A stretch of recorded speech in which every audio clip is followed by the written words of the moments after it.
Halo Sobat Menjawab, Assalamualaikum warahmatullahi wabarakatuh. Sudah siap membahas hari ini? Yuk mulai, Bismillahirrahmanirrahim. Sebelum mulai aku mau ucapin terima kasih bagi kalian yang udah like dan subscribe. Oke, sekarang kita masuk ke materi berikutnya, yaitu verb. Ada yang tahu apa itu verb? Yes, verb itu adalah kata kerja. I eat, you run, she sings, wait, what do you this word have in common? They are all verbs. Let's learn more. Okay, so what is the definition of verb? Jadi apa sih definisinya dari verb? A verb is a word that show an action or state of being. Jadi verb itu adalah kata yang menunjukkan aksi. Nah, coba. Jadi ada yang namanya action verb. Ini menunjukkan aksi ya. Contohnya run, berlari, eat, makan, write, menulis, dance, yaitu berdansa atau menari. Nah, kemudian state of being verb. Jadi sesuatu yang fungsinya mirip verb ya. Ini tujuannya adalah show existence. Contohnya adalah is, am, are, was, were. Nanti kita akan bahas tentang ini ya. Contohnya di sini. She writes a letter. Dia menulis surat. Nah, aksinya adalah menulis. Kemudian, he is happy. Nah, jadi ketika kita tuh nggak ada menemukan kata kerjanya, kita perlu kata kerja bantu. Nah, inilah yang disebut state of being verb atau kata kerja bantu. Oke, nanti kita akan bahas lagi ya. Kita lanjut dulu deh. Apa sih tipe-tipe dari verb? Jadi verb itu ada yang namanya regular and irregular verb. Atau kata kerja beraturan dan tidak beraturan. Nah, kalau regular sesuai namanya beraturan. Jadi kata kerjanya itu berubah tinggal menambahkan ed di belakangnya. Nah, jadi verb itu atau kata kerja itu di dalam bahasa Inggris itu ada 3.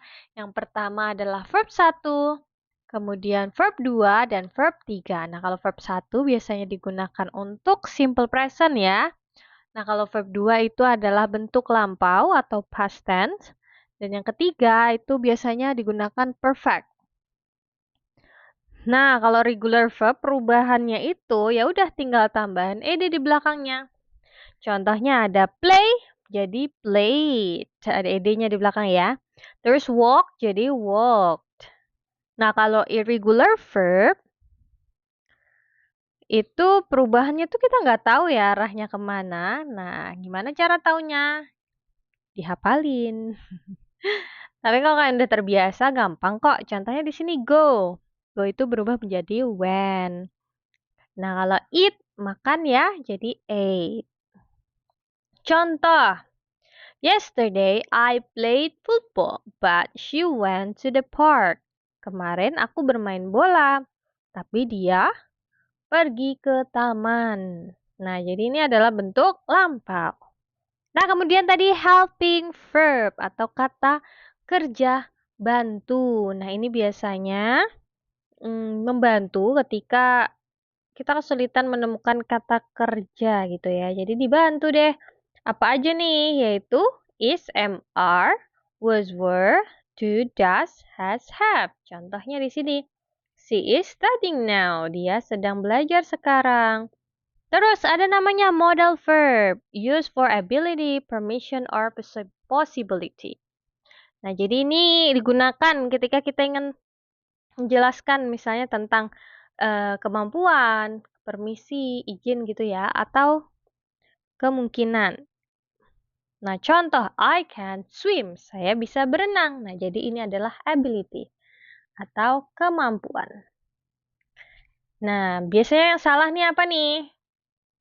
Kita tuh lupa gitu ya nambah SIS di belakangnya ketika kita menjelaskan simple present. Jadi ketika kita pengen bilang dia laki-laki pergi ke sekolah setiap hari, maka yang benar adalah he goes. Ada IS di belakangnya. He goes to school every day. Nah, kemudian kalau misalnya saya Kemarin sedang makan siang ya, jam 1 siang. Nah, jadi kita menggunakan kata kerja bantu yaitu was. Jadi, I was eating lunch at 1 p.m. Verb brings sentences to life. Try making sentences using verb today. See you on the next lesson. Oke, itu dia pembahasan untuk hari ini. Kalau kalian ada pertanyaan, bisa tinggalkan di kolom komentar ya. Jangan lupa di like dan subscribe. Wassalamualaikum warahmatullahi wabarakatuh.